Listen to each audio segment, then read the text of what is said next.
Friends, movie ఇండస్ట్రీలో అగ్ర హీరోలు ఎవరైతే ఉన్నారో, ఆ అగ్ర హీరోలు అందరిలోనూ కాంట్రోవర్సీకి దూరంగా ఉన్న యాక్టర్స్‌లో జూనియర్ ఎన్టీఆర్ గారు ఒకళ్ళు.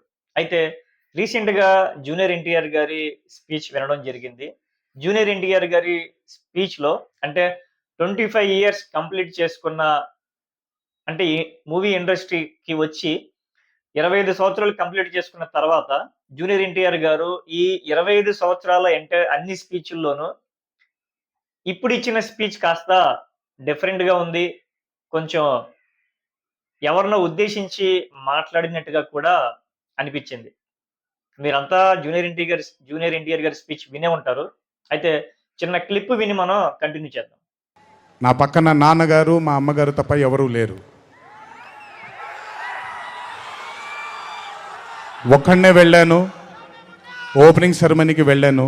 మొట్టమొదటిగా నేను శిరస్సు వంచి పాదాభివందనం చేసుకోవాల్సింది మా నాన్నగారు కీర్తిశేషులు శ్రీ నందమూరి హరికృష్ణ గారికి, మా అమ్మగారు శ్రీ శాలిని గారికి, మా అమ్మగారు లక్ష్మి గారికి కూడా,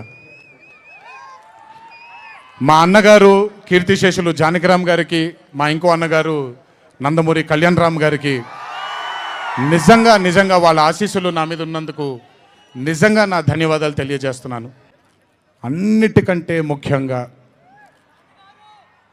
ఎన్ని సంవత్సరాలు ఎన్ని యుగాలు దాటినా మరువలేని పేరు విశ్వవిఖ్యాత నట సార్వభౌమ నటరత్న పద్మశ్రీ డాక్టర్ నందమూరి తారక రామారావు గారి ఆశీస్సులు మన మీద ఉన్నంత కాలం, నా మీద ఉన్నంత కాలం నన్నెవ్వరూ ఆపలేరు.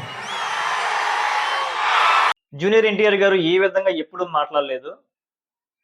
స్వర్గీయ నందమూరి తారక రామారావు గారు ఆశీస్సులు నాపై ఉన్నంత వరకు నన్ను ఎవరూ ఆపలేరు. ఈ వర్డ్ అనేది కొంచెం జాగ్రత్తగా ఆలోచించాల్సిన విషయం.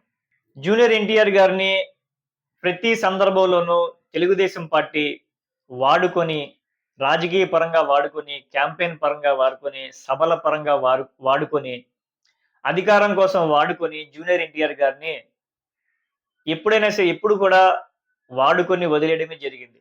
అటు జూనియర్ ఎన్టీఆర్ గారిని కుటుంబ సభ్యులు గాని, అటు రాజకీయంగా గాని జూనియర్ ఎన్టీఆర్ గారిని వాడుకోవడానికే ఉపయోగించుకున్నారు తప్ప, జూనియర్ ఎన్టీఆర్ గారి కెరియర్‌లో ఆయన్ని సపోర్ట్ చేసే విషయంలో గాని, జూనియర్ ఎన్టీఆర్ గారి ఇంకేదైనా విషయంలో గాని ఆయన వెన్నంటూ కూడా అటు సిబిఎన్ గారు గాని, నారా లోకేష్ గారి ఫ్యామిలీ గాని, ఇటువైపు బాలకృష్ణ గారి ఫ్యామిలీ గాని, ఇంకా రామారావు గారికి సంబంధించిన ఫ్యామిలీ గాని ఎవరు కూడా జూనియర్ ఎన్టీఆర్ గారి వెనకాల ఎవరు నిలబడలేదు అనే కామెంట్స్ కూడా జూనియర్ ఎన్టీఆర్ గారి ఈ స్పీచ్‌లో చెప్పడం జరిగింది.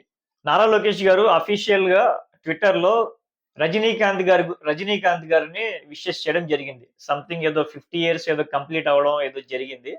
అయితే అదే రోజు జూనియర్ ఎన్టీఆర్ గారి 25 ఇయర్స్ ఈ మూవీ ఫీల్డ్‌లోకొచ్చి 25 ఇయర్స్ కంప్లీట్ అవ్వడం జరుగుతుంది అని అదే రోజు గూడా జరగడం జరిగింది.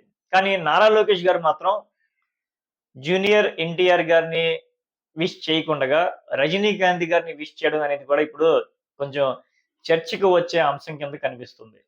సో ఈ సినారియో అంతా చూస్తుంటే జూనియర్ ఎన్టీఆర్ గారు ఏదో కొంచెం బాధలో ఉండి, నాకెవరు లేకపోయినా పర్లేదు, నన్ను అడ్డుకునే శక్తి మీకు లేదు, నాపై నా తాతగారి ఆశీస్సులు ఉన్నంత వరకు నన్ను ఎవరు ఆపలేరు అని చెప్పి గట్టి మెసేజ్ అయితే అటు తెలుగుదేశం పార్టీకి, జూనియర్ ఎన్టీఆర్ గారిని విమర్శించే ఇంకా పచ్చ ఛానల్స్‌కి జూనియర్ ఎన్టీఆర్ గారిని అడ్డుకోవాలి, కెరియర్‌ని ఇబ్బంది పెట్టాలి అనుకున్న వాళ్ళు, అంటే గతంలో అనుకున్న వాళ్ళు, ఇప్పుడు గూడా అనుకుంటున్న వాళ్ళు ఎవరైతే ఉన్నారో వాళ్ళందరికీ కూడా జూనియర్ ఎన్టీఆర్ గారు మంచి గట్టిగానే కౌంటర్ ఇవ్వడం జరిగింది.